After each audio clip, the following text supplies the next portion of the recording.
Welcome back to another deep dive. Today we're jumping into something you've flagged for us, the latest 11-inch Apple iPad. Specifically, that new blue one. Right. You've given us a lot to work with, and our goal here is pretty simple.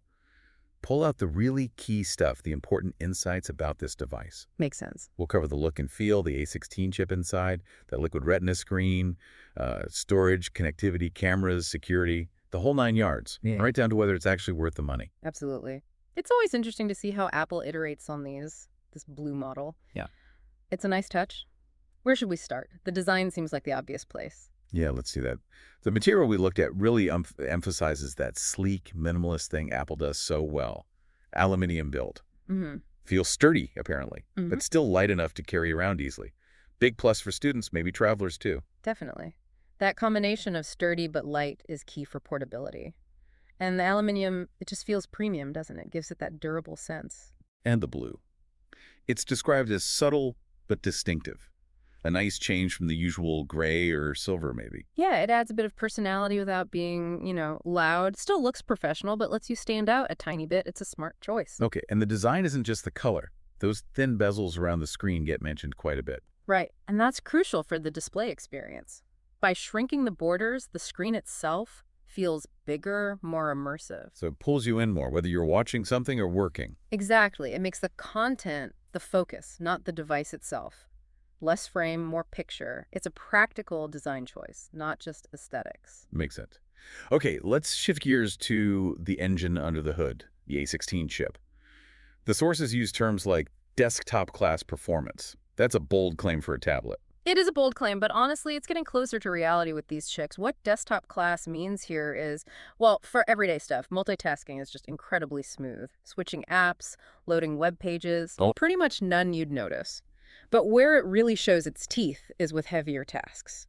Think editing high-res photos, maybe some video work, or even demanding games. Right. The notes specifically mention creative pros using video editing or illustration apps. So it can actually handle that without stuttering. That's the idea. The A16 has the processing power to run that kind of software quite capably on the go. You're not always chained to your desk anymore for serious work. And it doesn't overheat when you push it. Apple's generally pretty good with thermal management. The sources suggest it stays relatively cool, which means performance doesn't throttle dramatically after, say, 20 minutes of heavy use. That's important. Okay, good to know. Now that performance drives the display, the Liquid Retina Display. Described as vibrant, high-contrast, sharp. Sounds great on paper. Yeah, and Liquid Retina is basically Apple's fancy term for a very high-quality LCD. You get really accurate colors, which is great for watching stuff, obviously, but critical if you're doing photo editing. Right, color accuracy matters there. Definitely. And the sharpness. It just makes text easier to read, images look clearer, less eye strain if you're looking at it for hours, potentially. Which students and professionals definitely do. And things like True Tone, which adjusts the color based on your room's lighting, that helps with eye comfort too. It's subtle, but it adds up. And the 11-inch size. Seems like a good middle ground. It really is. It's big enough to work on comfortably, split-screen apps, watch movies without squinting. It's still easy to check in a bag. Exactly. It hits that sweet spot between portability and having enough screen real estate to actually get things done. Okay, let's talk storage and connectivity.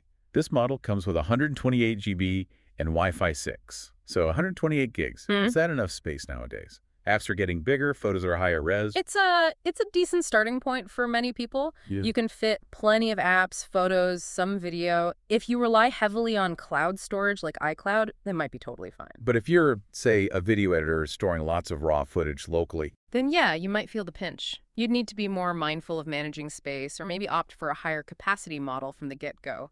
But for general use, 128 is often manageable. Gotcha. And Wi-Fi 6. We hear about new Wi-Fi standards all the time. What's the actual benefit for someone using this iPad? Speed is part of it, yes. Faster downloads and uploads if your home network supports Wi-Fi 6. But maybe more importantly, it's about efficiency, especially in crowded areas. Like a coffee shop or an airport? Precisely. Wi-Fi 6 is designed to handle lots of devices connected to the same network much better. So you should get a more stable, reliable connection, fewer dropouts, even when the network is busy. Smoother streaming, better video calls. Okay, that's a tangible benefit. Now, cameras on an iPad. This one has dual 12MP cameras, front and back. Are people really using these for serious photography? Probably not replacing their main camera, no, but they're surprisingly useful. The rear camera is great for scanning documents quickly, super handy for work or Oh, school. yeah, like a portable scanner. Exactly. Or taking quick reference photos, maybe capturing something for a project. And the front camera, well, that's crucial for video calls, right? FaceTime, Zoom meetings. True, video conferencing is huge. And the quality there is usually very good on iPads. So yeah, they're practical additions, not just tacked on.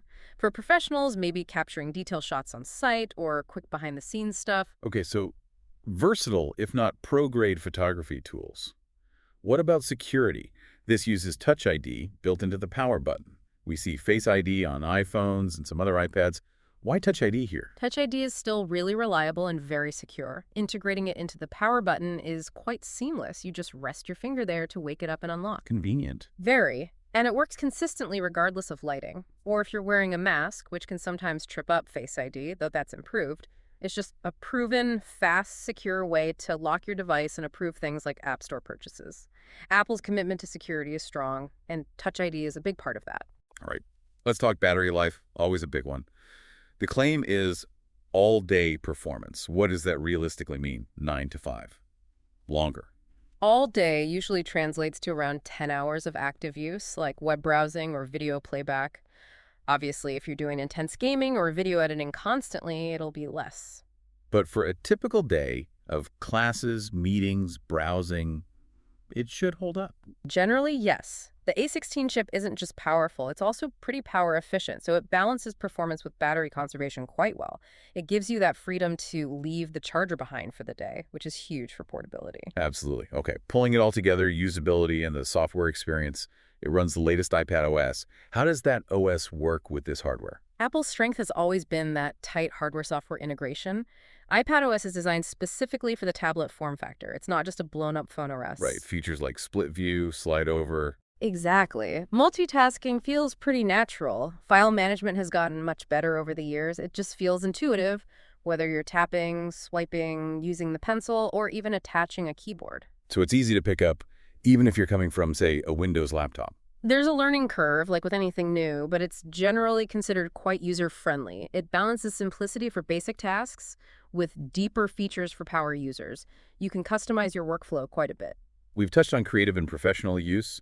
Let's focus there for a moment. How does this specific iPad empower, say, a graphic designer or a student? Well, for a designer, the combo of the A16's power and that color-accurate Liquid Retina display plus the Apple Pencil makes it a seriously capable drawing and editing tool. Portable drawing tablet, essentially. Yeah, and a powerful one. Video editors can cut projects on the go. Students, taking notes, research, creating presentations, reading textbooks, it's incredibly versatile for education. And you mentioned accessories.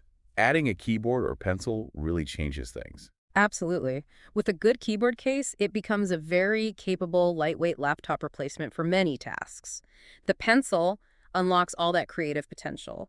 It transforms from just a consumption device into a real creation station. So it bridges that gap between tablet and computer pretty effectively. For a lot of people and a lot of workflows, yes. It offers flexibility. Which brings us to the final and maybe biggest question. Price and value. These aren't cheap devices. Is this 11-inch blue iPad actually worth the money? That's always the million-dollar question, isn't it? It is a premium price. But you have to look at what you're getting. That A16 chip offers performance that will likely feel fast for years. The display is excellent. Build quality is top-notch. So longevity is part of the value equation. Definitely. Apple devices tend to get software updates for a long time, much longer than many competitors. Plus, there's the ecosystem, how it works with your iPhone, Mac, Apple Watch if you have those, and things like resale value tend to be strong too. Okay, so it's not just the upfront cost, but the overall ownership experience and how long it remains useful. Exactly. You're paying for the hardware, yes, but also the software support, the ecosystem integration, and that general Apple reliability. For many, that package justifies the premium price as an investment in a tool they'll use daily for potentially several years. Right, it's framed as an investment. So let's try to sum this up. We've got the Apple iPad 11-inch in blue, powerful A16 chip, that lovely Liquid Retina display, decent starting storage with fast Wi-Fi 6, useful cameras, secure Touch ID, and solid all-day battery life. Sounds about right. A very well-rounded package. It really seems like a strong contender for anyone who wants that mix of style, performance and practicality. Creatives, students, even just for everyday use. It covers a lot of bases. Agreed. It's a refined version of what Apple does best in the tablet space. Versatile and premium. Okay, so here's the final thought for you listening. We've laid out all these features, the power, the display, the versatility. How might a device like this actually change the way you work, the way you learn, or maybe even unlock some creative ideas you haven't considered before? Something to chew on. Thanks for joining us for this deep dive.